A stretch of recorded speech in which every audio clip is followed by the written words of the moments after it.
everyone and welcome to Active Harborough's February podcast. I'd like to say thank you to any returning listeners and also welcome new listeners who might have heard about our monthly podcast. Today we will be covering a new campaign that's being relaunched by Sport England called We Are Undefeatable. We will be talking to someone from Leicestershire and Rutland Sport to find out more about what the campaign is about, and then we'll be talking to two people from Harborough who are also suffering from long-term health conditions to find out how they use exercise to help them cope.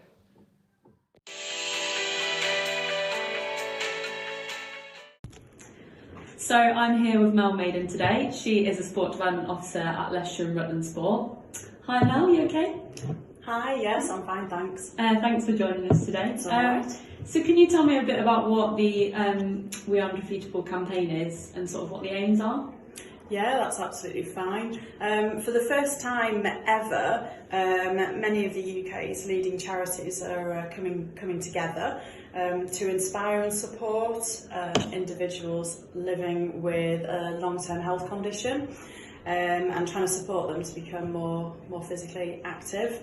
For instance, British Lung are one of the charities, the Alzheimer's Society and also Age UK. And it's really sort of trying to inspire and help individuals to manage a long-term condition by being active and finding out what works for them. So it's not about them being told what sort of activity to do, it's all centred around them and their goals, their aspirations, motivations, to help manage their condition. That's really interesting, Mel, thank you. So I think it's just important to get the message out there really that, like you say, people with a long-term diagnosis, they might be worried if it's safe to exercise, or they don't know how much they can and can't do, or they might have lost their confidence, so yeah. Totally. I mean, when it comes to sort of finding ways to, and I'll say move, because a lot of people still think that it's exercise, and with exercise people think they have to go into a leisure centre, but that's certainly not what this campaign is around. It's sort of a bit of a play on words as well in terms of sort of the We Are Undefeatable. It's actually more around sort of we are able, and it's sort of showing that there's no one size fits all as well, which is really, really important, and that there are many ways to be active. The We're Undefeatable website is, it's got great resource, got great tools to help people either get started or where there's potentially ideas of sort of building activity into sort of like their daily life.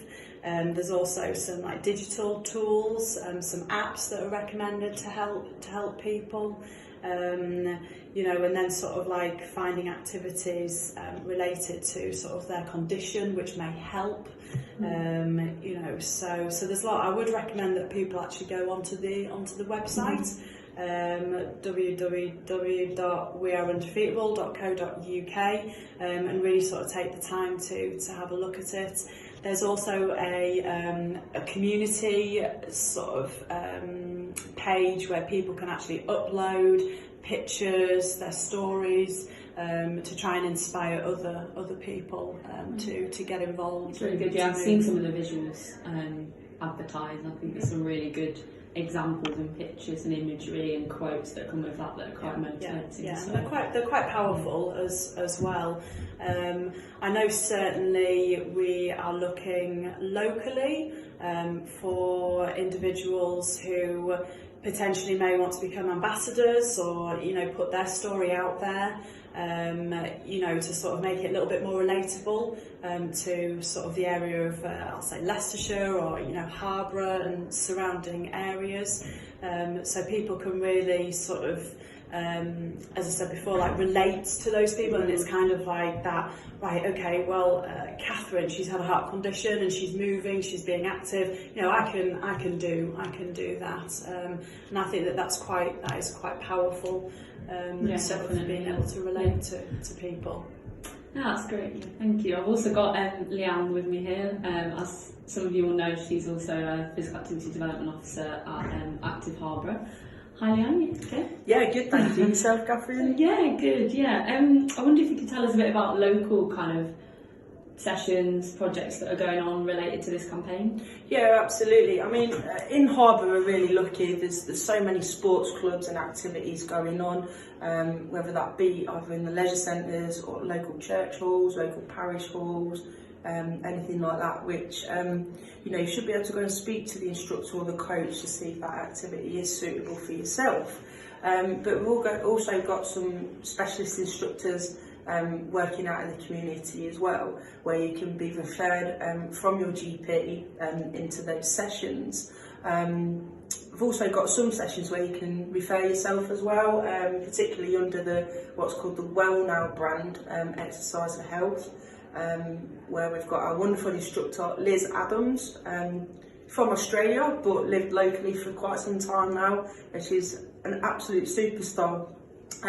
She delivers walks, sort of generic physical activity sessions for people with heart conditions or have had a cardiac event, circuits for absolute beginners, and we've also got the Park Fit group as well, which that's 5 years today. She's been delivering that session and got a real good cohort of people with and without medical conditions, so it's all inclusive really, but really well served in the Harborough area for those for people who might need a little bit of support. We've definitely got instructors out there, but I think the whole point of this campaign, what Mel sort of alluded to really, is try and get out and move. It doesn't matter what you do.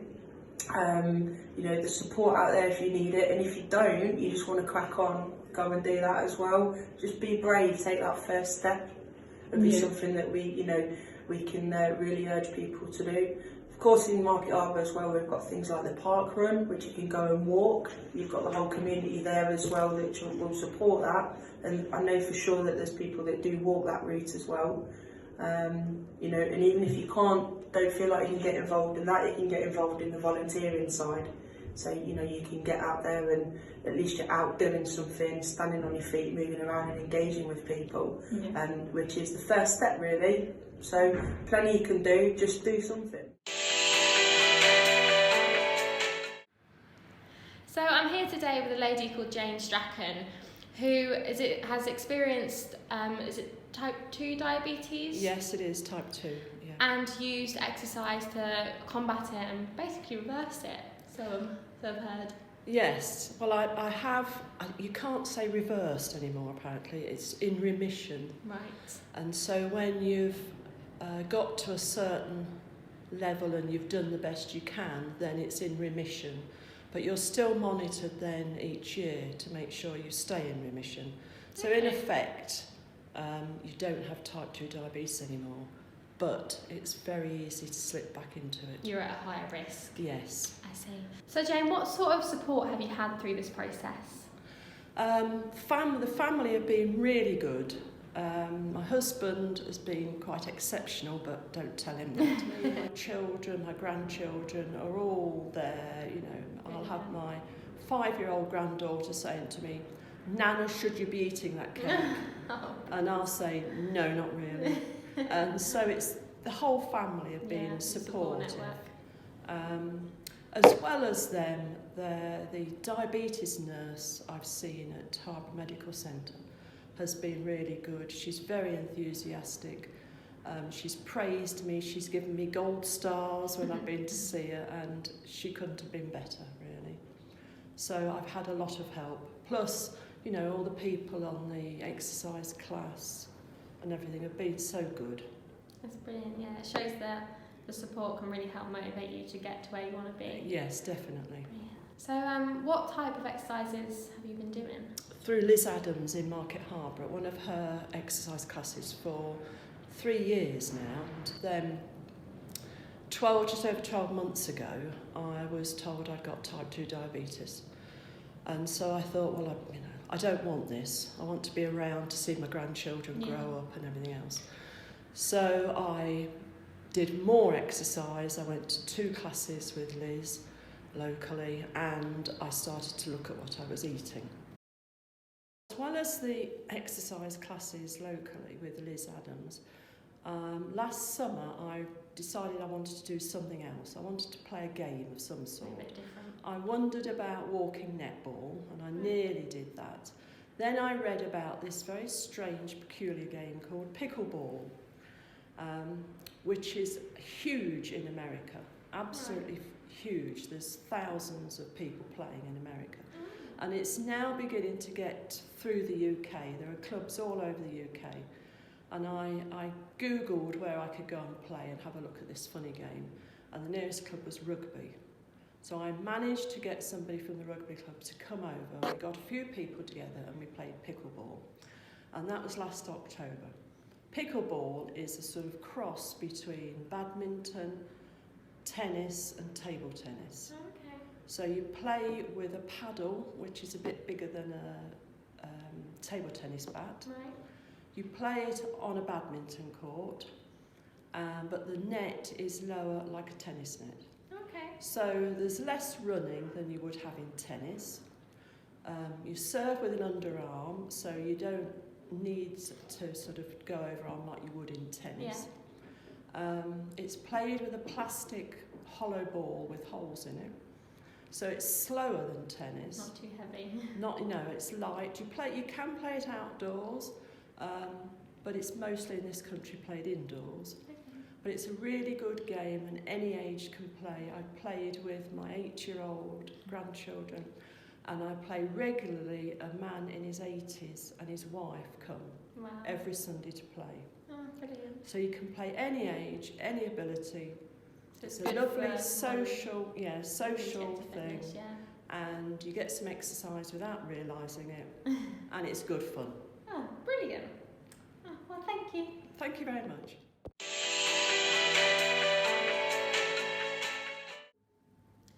So our next guest today is Emma Andrew, who works as part of the sport and health team here at the council.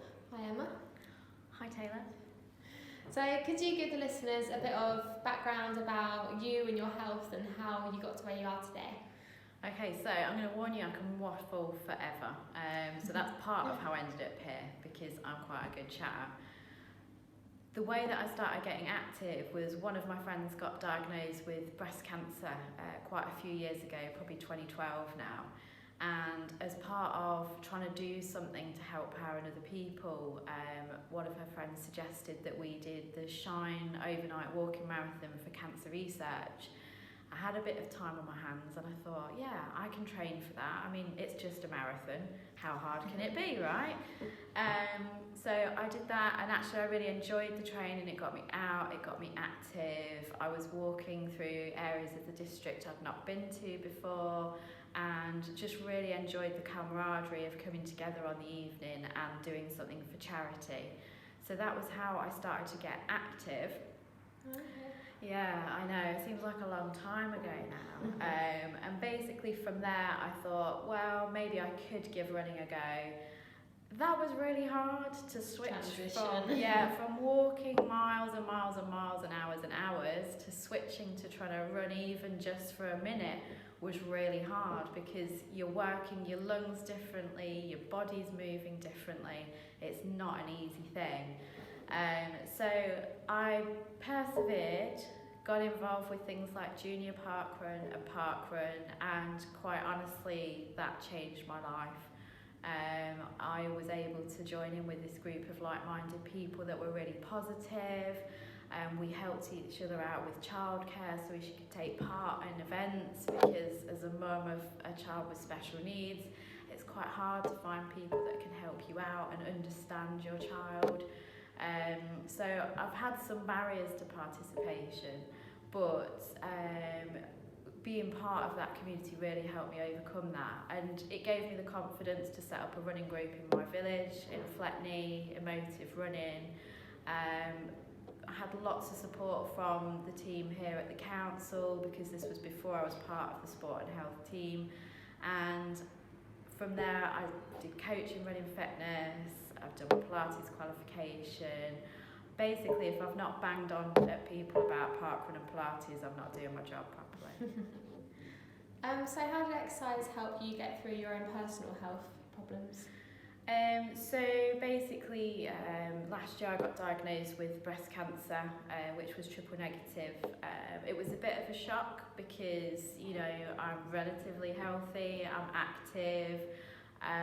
It just came out of the blue, but it was really good that my body basically told me that there was something wrong, and I pushed forward to getting it checked.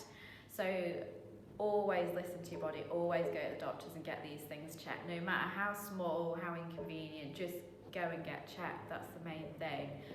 And I think because I'd been getting active since sort of 2012, it put me in really good stead for actually then dealing with the chemotherapy.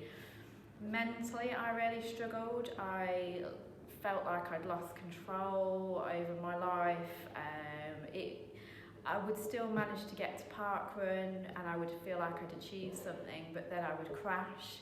So I think it's really given me a bit of insight into when we're sort of saying to people, come on, get off your bum, go and do this, go and do that. Actually, I know now, having suffered from depression, that it's not that easy. There are days when literally you don't know if you're going to make it through to the end and how is anything going to get any better. But I would say that I found just getting outside, engaging with friends, having a great team that didn't give up on me actually helped me get through. So I've got lots of lovely photos to look back on from park runs, times with friends that actually I can turn that negative experience into a positive now. Yeah. So it's what motivated you to keep going? Yeah, definitely. I think my running group carried on going while I was not able to make it out with them, so I would see pictures of things that they were getting up to and they'd be like, come on out and do something. And actually they were my support group, they really got me through. And the same with parkrun, I had a lovely community around me. In fact, they came and laid a patio for me, so I'm not sure that they do that for everyone, but this is the sort of community atmosphere you get around some of these events. So it's a case of trying to find the light at the end of the tunnel and finding a reason to get outside. We live in a beautiful part of the country. There's lovely hills, all the animals. It's just, you know, you need to get out there and explore because those different spaces will become really important to you. Things like Foxton Locks. I used to go and there was a particular bench that I would go and have to go and touch when I did the walk, which was goose steady but keep going. And that really struck a chord with me. So yeah, basically keep getting outside. Brilliant. So what advice would you give to anyone suffering with a long-term health condition? Definitely keep reaching out to people. Try not to cut yourself off. Keep looking for different opportunities. If there's something that you want to do in your community and you can't see it happening, why don't you try and put it on for yourself? So I tried to set up a bit of a cancer support group in my village before the wheels came off. And what came out of that was True Yoga. She actually came forward to say she would put on some sessions for people with chronic health conditions in Fletney, with big thanks to Jo from Drum and Dance for providing the studio for free. And I found that really, really lovely to be able to go and do yoga once a week. It broke down my chemo. I could think of it in terms of, yeah, I've got something to look forward to that's not very high intensity, really nice and relaxing, but if I hadn't have asked the question, that wouldn't have happened, and that helped get me through as well. So if you want to try something in your village or your town and it's not happening, ask and see what can be done. Definitely get in touch with the sport and health team if you're looking for opportunities or you've got something you want to try. Keep asking. Brilliant. Well, thank you for today. It's good to hear how someone with a long-term health condition can improve their life with exercise. So thank you. Thank you for having me.